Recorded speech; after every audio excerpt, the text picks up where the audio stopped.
5 things that a lot of times you'll hear narcissists say about their exes. So, real quick, reading Psychopath free. If you guys haven't a chance to be able to check it out, check it out. It's a great book and it helps you recovering from emotionally abusive relationship with narcissists, sociopaths, and other toxic people. At the end of the day, toxic is toxic, abuse is abuse, and we all need to work to get together of healing, growing, and changing on a day-to-day basis. Real quick, if you hadn't had a chance to check it out, download Apple and Google Play the NARC app, NARC, Narcissistic Abuse Recovery Community. Exclusive lives, monthly coaching, a focus on growing, healing, and changing through courses, through tracking your no contact, through tracking your truth, through asking other members in there advice, like trying to get that support and growth. So please check it out for us real quick. If you haven't already, if you're listening either on YouTube or maybe you're on the podcast, either on Apple, Spotify, Amazon Music, like wherever you are, feel free to give us a listen and a like everywhere else. So we're on Raw Motivations on all platforms, TikTok, Instagram, Facebook, YouTube, and all the different Spotify, stuff like that. Anyways, so I want to talk to you real quick about all my exes are crazy. Like when you're in that relationship, when you're starting to date the person, when you're starting to get to know them and they're saying like, oh yeah, like all my exes were crazy. Like it's super weird. Let's start to think about that. Okay. A lot of times you'll have one of them. The first one we're going to talk about is my ex is bipolar. Did you ever hear that? Okay. So name calling someone bipolar is like name calling someone diabetic. Bipolar disorder is a crippling illness with a specific set of symptoms that are a bit more complicated than just mood swings that I dislike. Here's the thing you need to think about. If you suddenly became bipolar after a relationship with someone that you've never been bipolar before, then you might want to think twice before accepting the diagnosis, especially if the diagnosis came from your ex. Okay? A lot of times you'll see this in the relationship. They'll start using names. They'll start trying to like label you and just say, hey, you're so this. You know, maybe they said they're narcissistic, but a lot of times you'll say, wow, you're so bipolar. Like you can't even keep up with everything that's going on. Like your emotions are just all over the place. Like, I don't know what to do with you. Okay? Think about this. The thing about bipolar, okay, when they call you bipolar, that's actually a perfect label for the ideal victim. If you're naturally cheerful and optimistic, these traits become your mania. Then your valid reactions to your partner's abuse became the depression. During the idealization phase, when the psychopath was charming and mirroring your entire personality, you walked on sunshine. Life was amazing.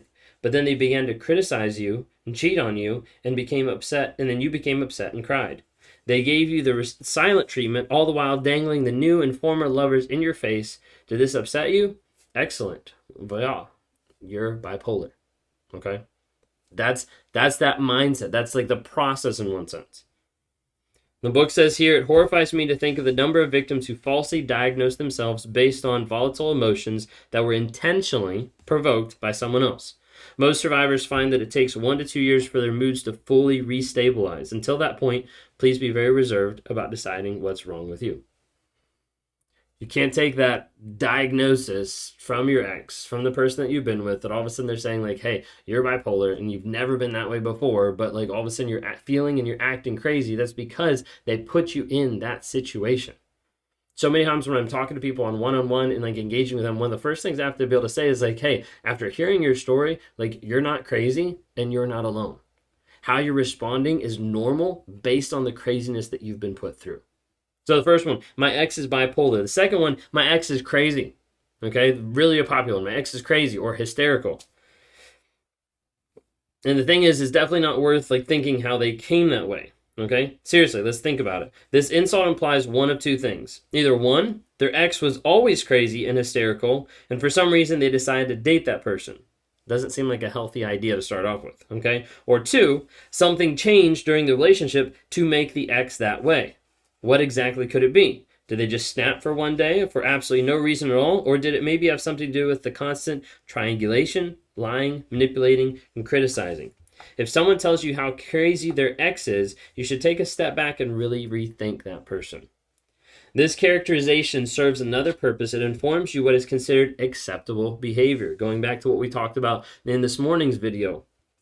Crazy and hysterical are words of invalidation, minimization, and dismissal. They imply that the reactions this person displayed were over the top. You'll be wary of acting that way too. The strategy encourages you to stop reacting and therefore stop standing up for yourself. By making you question your own sanity, the psychopath is able to take the spotlight away from their own abusive behavior. and put it back on you. All my exes are crazy, hysterical. Like they put that label on it to be able to help set them up for other people and to be able to make you invalidated. Number 3, my ex is bitter. My ex is bitter. The book says here, seriously, what does that even mean? It's like punching someone in the face and then saying you're bitter. Well, yeah, that person is bitter because you punched them in the face. Does saying you're bitter somehow make the bitterness inappropriate? Again, it's all about minimization and dismissal. After their abusive behavior, lying, and mind games, the psychopath expects their victim to simply shut up or grovel. That's it. Any signs of anger or disbelief are equated with bitterness. The psychopath will then commiserate with their new partner about their ex being childish, holding grudges, neglecting to mention all the details that suggest why that person might be bitter in the first place. If you're getting in a relationship and a person is talking about how their last person was so bitter, like they couldn't get over things, like take that as a red flag of like, wait a second, like what's actually going on there? Because the reason why they might be that way might be what the person put them through. Oftentimes you'll have a psychopath, a sociopath, a narcissist, a toxic person that will put someone through something and then blame them for that. You've seen it in your relationships. You've seen it in the relationship where you have to come back to the table and apologize for something that the other person did.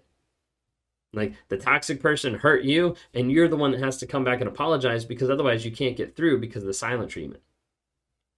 They'll use this time and time again to be able to put it back on the other person and not take that accountability. Number 4, my ex is jealous of us and still in love with me. How many of y'all have heard that one? First of all, who brags about something like that? It's so off-putting. And even if it's true, this sort of pig-headed arrogance should be avoided in any sort of romantic endeavor. Digging deeper, we should also examine why this person is jealous and still in love with them. Psychopaths typically flaunt their new victims for a whole world to see mere days after their previous relationship ended. You know what that does? It creates jealousy. The thing that people have to realize is a lot of jealousy in narcissistic relationships is manufactured. It's manufactured. The narcissist puts you in a situation where your only response is to respond with jealousy. And when you do, or when you don't, they end up twisting the story to make it still appear like you're jealous. Let's say you were giving like great responses and you were coming back and saying that you weren't jealous and that everything was okay. And then they're like, no, like, let me pull back. And then you're like, wait, like, what did I do wrong? And you try to make it right. And they get to the place to be like, okay, like, well, that's fine. Like, we'll have to, like you just have to figure this out. Because they want to be able to manufacture that idea, put you in a situation where you act jealous or you even don't act jealous, and then they're going to still manufacture it. They're still going to put you in a place where you're the one coming back being like, hey, I'm so sorry. I wasn't trying to be jealous. It's okay. I'll forgive you. It's giving that blame to you and manufacturing that jealousy on your side. Psychopaths manufacture toxic, desperate love. And the thing about this sort of idealized and devalued passion is that it's long-lasting and obsessive. Psychopaths groom others to spend every waking moment thinking about them, and then they tear it all away without a moment's notice. Because psychopaths are eternally bored and incapable of human bonding, this transition is quite easy for them. But to a normal, healthy individual, it is devastating.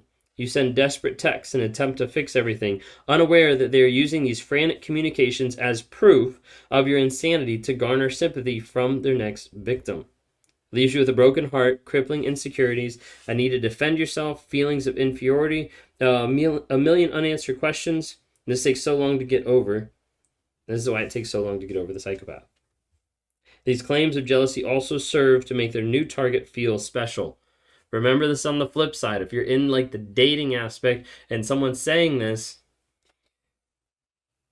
as if they're chosen one among the psychopath's many admirers, the psychopath will gladly string obedient exes along to make them seem in high demand at all times. I could be with anyone. Like, don't you understand? Like, don't you understand what a catch I am? Like, I've got all these people. Be careful of that. All right, number 5. But my ex really was awful. That's the phrase in the book. It says, everyone has horror stories about their exes. That's perfectly normal. What's not normal is when the ex's name comes up so frequently in the new relationship that you begin to feel like they're actually part of your relationship. It's also not normal to trash talk an ex and then hang out with them on a daily basis. Trust your intuition. Remember that psychopaths always use exes as tools for manipulation and persuasion. Did you hear that? They always use their exes as tools for manipulation and persuasion. The bottom line is this: anyone who speaks so regularly and so negatively about their ex is at best not at all ready for a romantic relationship. But at worst, this person is manipulating your every thought, pitting you against the people you've never even met, and it can be assured that they'll soon be speaking the same way about you to every other person in their never-ending game